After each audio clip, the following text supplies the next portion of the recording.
और constitution club of Rajasthan के शुभारंभ कार्यक्रम में लोकसभा स्पीकर ओम बिरला जी संबोधित कर रहे हैं। क्या कह रहे हैं आप सुनवाते हैं। मार्गदर्शन करने का काम किया। इस राजस्थान विधानसभा में ऐसे विधेयक पारित हुए जो देश के लिए मार्गदर्शक बने, चाहे भूमि सुधार विधेयक हो, अन्य कई विधेयक है जो विधेयक देश के लोकतंत्र के लिए, शासन व्यवस्थाओं को चलाने में बहुत बड़ी मार्गदर्शन भूमिका रही है। इस विधानसभा के अध्यक्ष रहे हों, चाहे राज्य के मुख्यमंत्री रहे हों, उन सब ने अपने अपने क्षेत्रों के अंदर ऐतिहासिक रूप से उपलब्धि प्राप्त किए और इसी विधानसभा के अध्यक्ष के नाते भी कई गौरवशाली परंपरा भी रही है। और इसी राज्य के मुख्यमंत्री जी ने देश के अंदर राज्यसभा का संचालन किया।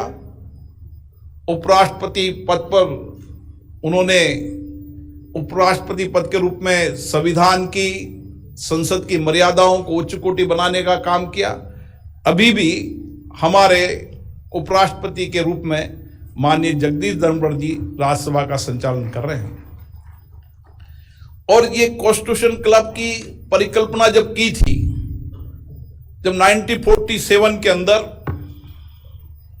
जब संविधान बनने की प्रक्रिया चल रही थी, चर्चा संवाद की प्रक्रिया थी, उसी समय एक विचार आया कि हम संविधान बनाने की इस प्रक्रिया में अनौपचारिक रूप से भी चर्चा संवाद हो, अनौपचारिक रूप से बातचीत हो। तो 1947 के अंदर एक कॉन्स्टिट्यूशन क्लब बनाने के विचार आया और उसी विचार को लेकर कि ये क्लब देश के संविधान की चर्चा, नीतियों कार्यक्रम की चर्चा, विधान बनाने की प्रक्रिया और किस तरीके से हम देश के अंदर विकास के अंदर ज्यादा से ज्यादा लोगों की भागीदारी हो, एक समावेशी विकास हो, समावेशी विकास के साथ जनभागीदारी हो और जनभागीदारी के अंदर लोगों के विचार आए। और इसी विचार को लेकर यह कॉन्स्टिट्यूशन क्लब बना। मैं इसके पूर्व अध्यक्ष सीपी जोशी साहब को धन्यवाद देता हूं जिन्होंने इस क्लब की शुरुआत की।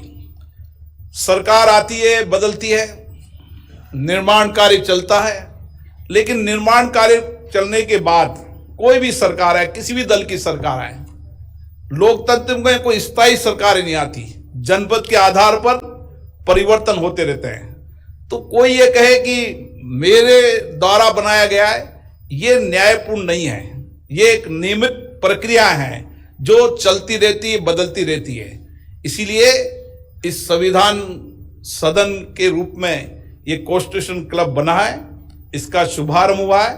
मुझे आशा है जिस विचारों को लेकर इस क्लब की योजना बनाई है, आने वाले अध्यक्ष जी उन विचारों को लेकर कार्य संचालन, क्योंकि भवन बनना ही महत्वपूर्ण है। भवन बनने के बाद उस भवन का उपयोग, उसके उपयोग के साथ उसकी उपयोगिता, उसका संचालन सबसे महत्वपूर्ण है। और मेरा विश्वास है कि इस भवन का उपयोग व्यापक रूप से चर्चा जनसंवाद के लिए होना चाहिए, जहां पर संविधान के मूल्यों की चर्चा हो, जहां पर राजस्थान के विकास में जनभागीदारी निभा सके, समाज के हर वर्ग क्षेत्र के लोग यहां पर बैठें, चर्चा करें। और जिन्होंने विधायी कानून बनाने के साथ इन विधायी संस्थाओं में जिनका योगदान रहा है, जिन्होंने अपने अपने जीवन के महत्वपूर्ण दिन इस विधानसभा में दिए, उनके अनुभव का लाभ भी मिलना चाहिए। और इसीलिए चाहे पूर्व विधायक हो, पूर्व सांसद हो, चाहे पूर्व मंत्री हो, चाहे पंचायत के लोकतांत्रिक संस्थाओं में काम करने वाले लोग रहें, नगरीय क्षेत्र में लोग काम करने वाले हैं, उन सभी लोकतांत्रिक संस्थाओं में काम करने वाले लोगों की भागीदारी बनकर हम राजस्थान के विकास का रोडमैप कैसे बना सकते हैं। आज राजस्थान देश का सबसे बड़ा प्रदेश तो है सही, लेकिन गौरवशाली इतिहास भी राजस्थान का रहा है। मुझे खुशी है राजस्थान के मुख्यमंत्री भजन लाल जी के नेतृत्व में, जहां इसकी विरासत को हम संरक्षण कर रहे हैं, उसके साथ नए आधुनिक राजस्थान बनाने का उनका प्रयास भी महत्वपूर्ण है। और उन्होंने 2 बजट में अपने विचारों को दिया है कि हम राजस्थान की कल्पना कैसी कर रहे हैं। राजस्थान का विकास आधारभूत विकास के साथ, सामाजिक विकास के साथ, समाज के उपेक्षित गरीब व्यक्तियों के जीवन को कैसे बदल सकते हैं। इसी राजस्थान से अंत्योदय योजना शुरू हुई थी, जिसमें समाज जीवन में परिवर्तन का एक पहलू बना था, जो पूरे देश, पूरे विश्व में जिसकी योजनाओं का लाभ मिला था। इसी तरीके से मुझे आशा है राजस्थान के मुख्यमंत्री जी के नेतृत्व में भी इसी तरीके से कुछ ऐसी योजनाएं जो देश के लिए पहल बन सके, जिसमें समाज के वंचित, गरीब, उपेक्षित लोगों के जीवन को परिवर्तन कर सकते हैं। जैसा हमारा इतिहास रहा है, जैसी हमारी विरासत रही है, उसी तरीके से हमारी विधायी संस्थाओं का भी इतिहास गौरवशाली रहा है। मुझे भी इस विधानसभा का सदस्य होने का मौका मिला है और मुझे खुशी है कि इस विधानसभा के सदस्य के नाते जो मुझे अनुभव मिले, जो मुझे यहां से प्रेरणा मिली, जो मुझे यहां से सीख मिली, मैंने कोशिश की कि देश की लोकतांत्रिक संस्थाओं के अंदर इस तरीके से प्रपाटी परंपराओं को शुरू करें, जिससे लोकतांत्रिक संस्थाओं में चर्चा संवाद का माहौल बने। सहमति असहमति हमारी लोकतंत्र का विशेषता है, विचारों की भिन्नता भी है, अपने अपने राजनीतिक विचारधारा भी होती है, लेकिन संसद हो, चाहे विधानसभा हो, चाहे पंचायत और नगर पालिका हो, इन सब लोकतांत्रिक संस्थाओं में प्रयास करना चाहिए कि हम चर्चा करें, संवाद करें, विचारों का मंथन करें। जितना विचारों का मंथन होगा, जितनी सहभागिता होगी, जितने विचार आएंगे, उतने ही हम सर्वश्रेष्ठ काम कर पाएंगे। इसलिए सरदार पटेल जी ने एक बार कहा था कि एक जहाज में कुछ लोगों के विचार से, कुछ लोगों की लापरवाही से वो जहाज डूबने के कगार पर था, लेकिन उसी जहाज को जब ने सामूहिकता से विचार किया तो वो जहाज किनारे पहुंच गया। यही लोकतंत्र है।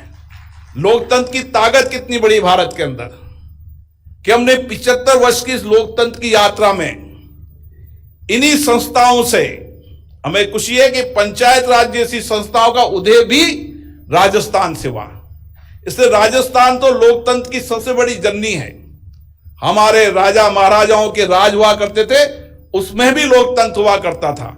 इसलिए लोकतंत्र कोई आजादी के बाद का लोकतंत्र नहीं, लोकतंत्र हमारी विरासत में रहा है, लोकतंत्र हमारी कार्य प्रणाली में रहा है। इसीलिए मैं राजस्थान के विधानसभा के अंदर भी ये अपेक्षा करता हूं कि गतिरोध होता है, मत विचारों का मत भिन्नता भी होती है, लेकिन कोशिश करना चाहिए कि हम गतिरोध को कैसे समाप्त कर सकते हैं। हमारी भाषा कैसी होनी चाहिए, हमारा विचार कैसे होना चाहिए, हमारा भाषा विचार, हमारी अभिव्यक्ति कैसी होनी चाहिए।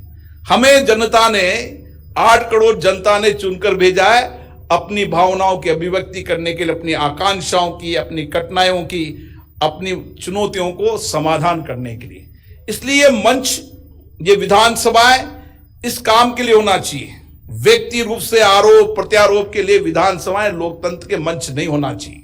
और मैं हर मंच पे कहता हूं, जब हमारा संसदीय लोकतंत्र का मंच, विधानसभा के अध्यक्षों और लोकसभा राज्यसभा के मंचों का पीठासीन अधिकारी के सम्मेलन भी हम बार बार ये चर्चा करते हैं कि सहमति असहमति, आरोप प्रत्यारोप, विचारों की भिन्नता, विचारधाराओं की, ये तो ताकत है।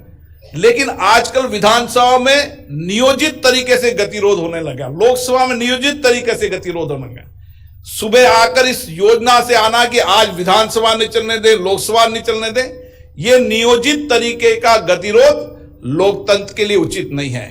हमें अगर लोकतंत्र को सशक्त बनाना है, मजबूत बनाना है, लोकतंत्र को जनता के प्रति जवाबदेही बनाना है, जनता की अपेक्षाओं के अनुरूप बनना है और जनता की भावनाओं के अनुरूप विधायी संस्थाओं को बनाना है, तो हमें लोकतंत्र के अंदर चर्चा संवाद करना चाहिए, सहमति असहमति पूरे विचारों के साथ अभिव्यक्ति करना चाहिए, लेकिन सदन चले इस तरीके का प्रयास करना चाहिए। क्योंकि राज्य विधानसभा से ये विचार लोकतंत्र की पंचायत में जाएगा, नगरीय विकास में जाएगा। मैंने तो विधानसभा अध्यक्ष से कहा है कि जितनी लोकतांत्रिक संस्था हैं उन सभी लोकतांत्रिक संस्थाओं में गतिरोध समाप्त कर चर्चा संवाद का केंद्र बनना चाहिए। और ये आपका कॉन्स्टिट्यूशन क्लब इसी चर्चा का संवाद का केंद्र बनेगा। जब विधानसभा में कभी असहमति गतिरोध होगा तो अनौपचारिक चर्चा के लिए आप इस कॉन्स्टिट्यूशन क्लब में आएंगे, अनौपचारिक चर्चा करेंगे, संवाद करेंगे। और यूं भी अनौपचारिक चर्चा संवाद करने की परंपरा राजस्थान में रही है। राजस्थान में पक्ष विपक्ष की बहुत गौरवशाली परंपरा है और इस गौरवशाली परंपरा को हमें आगे बढ़ाने का प्रयास करना चाहिए। जब गतिरोध हो हम अनौपचारिक रूप से बैठें, चर्चा करें और उसका समाधान करने का प्रयास करें। ये कॉन्स्टिट्यूशन क्लब इसीलिए है, ये अन्य औपचारिक अन्य क्लब की तरह नहीं है कि हम यहाँ पर संगीत गीत मनोरंजन के लिए आए हैं। ये एक संविधान क्लब है और संविधान की मर्यादाओं प्रतिष्ठा के अनुरूप इस क्लब का संचालन होना चाहिए। यहाँ पर देश विदेश की सेमिनार होना चाहिए, लोकतंत्र पर चर्चा संवाद होना चाहिए, हर वर्ग के लोगों के संवाद चर्चा के होना चाहिए। और इसको हम किस तरीके से इसका संचालन करते हैं ये सबसे महत्वपूर्ण है। मुझे आशा है कि माननीय विधानसभा अध्यक्ष जी के नेतृत्व में ये क्लब इसी सार्थक चर्चा संवाद का केंद्र बनेगा और हम अधिकतम जनभागीदारी, लोगों के अधिकतर विचारों का समाहित करते हुए ये कल्प एक प्रेरणा का स्थल बने, ताकि देश के अंदर हम ये कह सके कि राजस्थान में लोकतंत्र में अनौपचारिक चर्चा संवाद से लोगों की और भागीदारी बनाकर हमने लोकतांत्रिक प्रक्रिया से राज्य के विकास में महत्वपूर्ण योगदान दिया है। आप सबको बहुत बहुत धन्यवाद।